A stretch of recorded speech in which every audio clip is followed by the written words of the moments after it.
நடைபெற்ற சட்டமன்ற பொதுத் தேர்தலில் ஏற்கனவே விடுதலை சிறுத்தைகள் கணித்தபடி தொங்கு சட்டசபை உருவாகும் நிலை ஏற்பட்டுள்ளது. இந்த நிலையில் தமிழக வெற்றிக் கழகம் 108 இடங்களில் வெற்றி பெற்று ஆட்சி அமைக்க இயலாத நிலை ஏற்பட்டுள்ளது.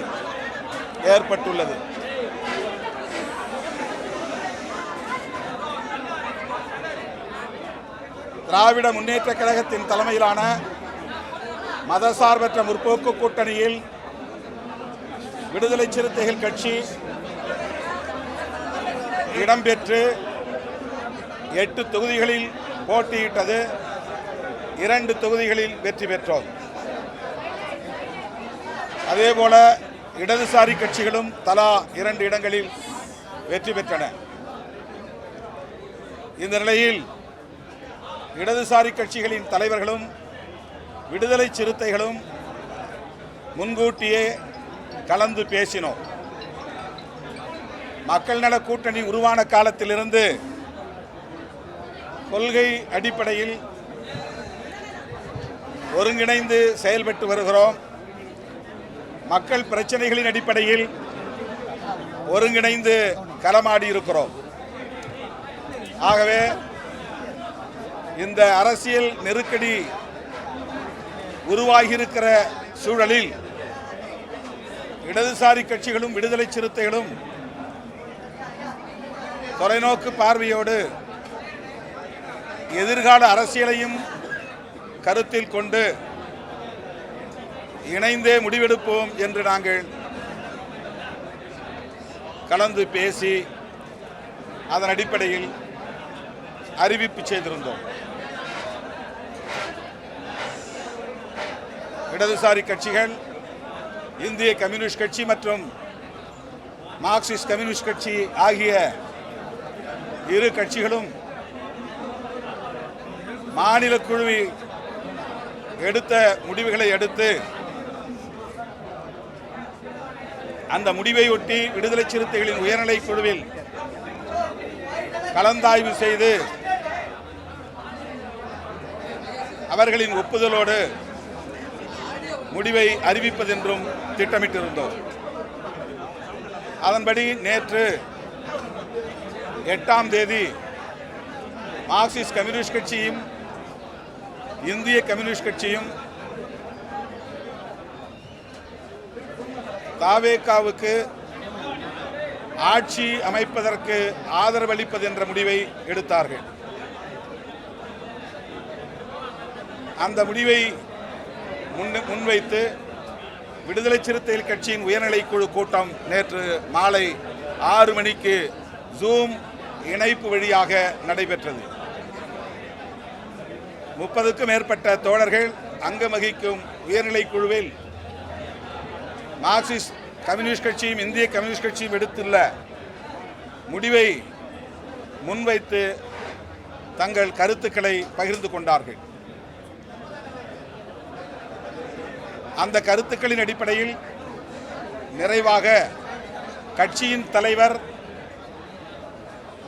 இறுதியான முடிவை எடுக்கிற அதிகாரத்தை வழங்குகிறோம் என்று அந்த உயர்நிலை குழுவில் தீர்மானிக்கப்பட்டது.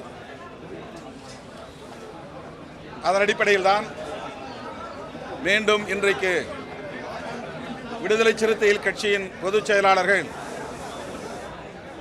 சட்டமன்ற உறுப்பினர் தோழர் சிந்தனை செல்வன், நாடாளுமன்ற உறுப்பினர் தோழர் ரவிக்குமார் ஆகியோரோடு நான் கலந்தாய்வு செய்து ஒரு முடிவை எடுத்தோம். அதன் அடிப்படையில் தாவேகாவுக்கு ஆதரவு கடிதத்தையும் வழங்கியிருக்கிறோம்.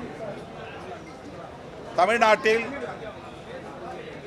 இந்த அரசியல் நெருக்கடியை பயன்படுத்தி குடியரசுத் தலைவர் ஆட்சி நடைமுறைக்கு வந்துவிடக்கூடாது, அதை தடுக்க வேண்டும் என்கிற அடிப்படையிலும் 108 இடங்களில் வெற்றி பெற்றும் ஆட்சி அமைக்க முடியாமல்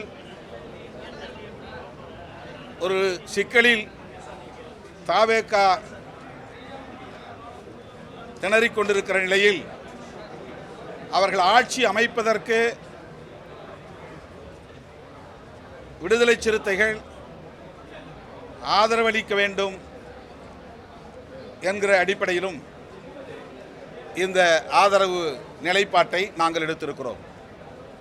அதாவது இரண்டே காரணங்கள். தவேக தலைவர் விஜய் ஆட்சி அமைப்பதற்கு விடுதலை சிறுத்தைகளின் நிலைப்பாடு தடையாக இருந்துவிடக்கூடாது என்பதும், குடியரசுத் தலைவர் ஆட்சி முறை நடைமுறைக்கு வந்துவிடக்கூடாது என்பதும் நாங்கள் விவாதத்தின் முடிவில் எடுக்கப்பட்ட நிலைப்பாடாகும். இடதுசாரி கட்சிகளின் நிலைப்பாட்டை ஒட்டி நாங்கள் எங்கள் நிலைப்பாட்டையும் எடுப்போம் என்று ஏற்கனவே நான் அறிவித்திருந்தேன்.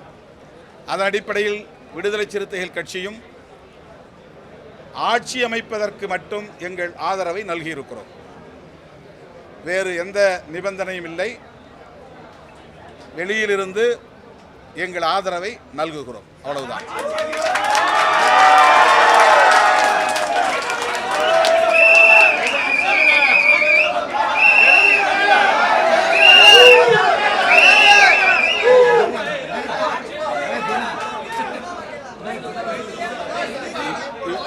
இன்றைய நிலை வரையில் நாங்கள் ஒரே விஷயத்தில் மட்டும்தான் கவனம் செலுத்தியிருக்கிறோம்.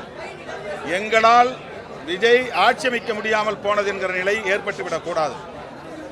எங்களால் தமிழ்நாட்டில் குடியரசுத் தலைவர் ஆட்சி அமலுக்கு வந்துவிடக்கூடாது. இதன் அடிப்படையில் வெளியில் நின்று எங்கள் ஆதரவை நல்குவது ஆட்சி அமைப்பதற்கு உறுதுணையாக இருப்பது என்கிற அளவில் இந்த முடிவை நாங்கள் எடுத்திருக்கிறோம்.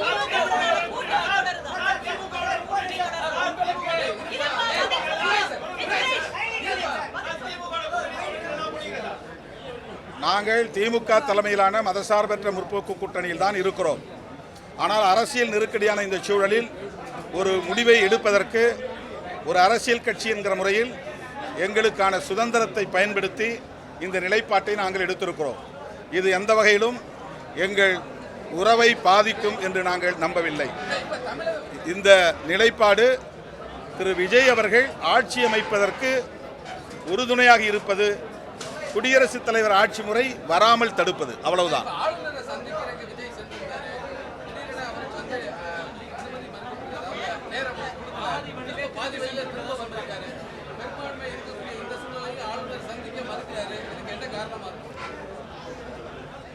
ஆளுநர் திரு விஜய் அவர்களை சந்திக்க மறுத்திருப்பது அதிர்ச்சி அளிக்கிறது.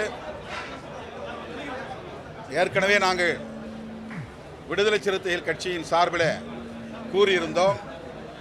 மக்கள் அவருக்கு கூடுதலான இடங்களை தந்து தனிப்பெரும் கட்சி என்கிற அங்கீகாரத்தை தந்திருக்கிறார்கள். அவர்களுக்கு ஆட்சி அமைப்பதற்கு அனுமதி அளிக்க வேண்டும் என்ற கருத்தை ஏற்கனவே சொல்லியிருந்தோம். போதிய எண்ணிக்கை இல்லை என்று சொன்னார்கள். அந்த போதிய எண்ணிக்கைக்காகத்தான் இடதுசாரிகளோடு விடுதலை சிறுத்தைகளும் ஆதரவை நல்கியிருக்கிறோம். மாண்புமிகு ஆளுநர் அவர்கள் ஜனநாயகத்தை காப்பாற்ற வேண்டும், குதிரை பேரம் நடப்பதற்கு இடம் கொடுக்கக்கூடாது, அதற்கான சூழலை உருவாக்கக்கூடாது, அரசமைப்பு சட்டத்தை பாதுகாக்க வேண்டும், ஜனநாயகத்தை பாதுகாக்க வேண்டும்.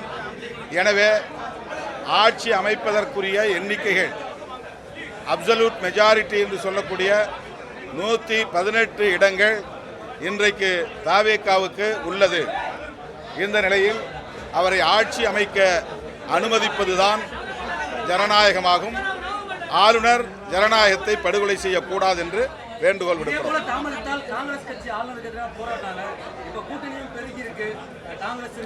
அடுத்து ஆளுநரை சந்தித்த பிறகு திரு விஜய் அவர்கள் கட்சியின் தலைமையகத்திற்கு வருவதாக சொன்னார். நான் அவரிடத்திலே வேண்டுகோள் வைத்தேன், பதவியேற்புக்கு பிறகு சந்திப்போம், இப்போதைக்கு அலுவலகம் வரவேண்டிய கட்டாயம் இல்லை, எனவே வரவேண்டாம் என்று நான் சொல்லிவிட்டேன். ஊடகங்கள் இங்கே காத்திருக்க வேண்டாம், கலைந்து செல்லலாம். எங்களுடைய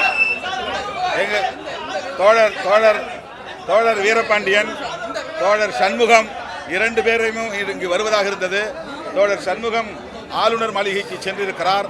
வழிநெடுக போக்குவரத்து நெரிசல், அவர் வந்து சேர காலதாமதமாகலாம். தோழர் வீரபாண்டியன் எங்களோடு இருக்கிறார், அவர் சில வார்த்தைகளை சொல்லுவார்.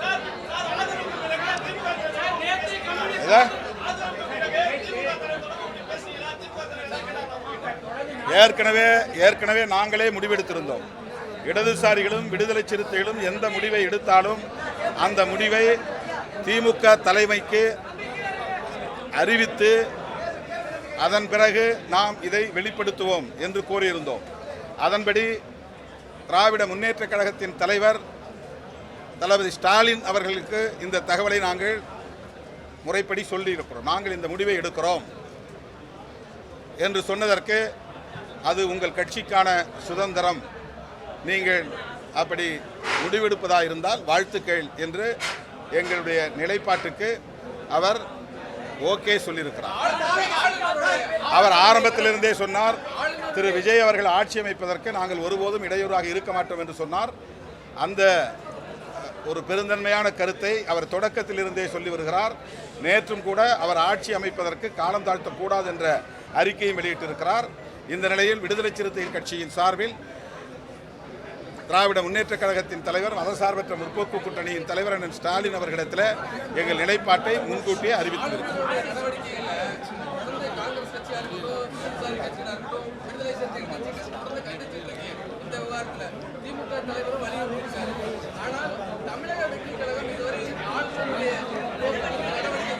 அது அவர்கிட்ட தான் நீங்க கேட்கணும், அது அவர்கிட்ட கேளுங்க. தோழர் வீரபாண்டியன் உங்களிடையே பேசுவார். தமிழக ஆளுநர் அரசியல் சாசன விழுமியங்களை மதித்து நடக்க வேண்டும், மக்கள் தீர்ப்புக்கு மதிப்பளிக்க வேண்டும்.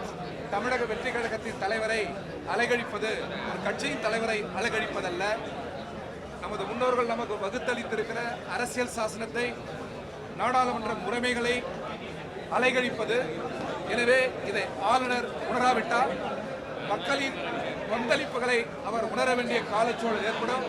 எனவே சட்டத்தின்படி அவர் நடந்து கொள்ள வேண்டும் என்று இந்திய கம்யூனிஸ்ட் கட்சியின் சார்பிலும் எங்கள் தோழமை கட்சிகளின் சார்பிலும் கேட்டுக்கொள்கிறோம். வணக்கம்.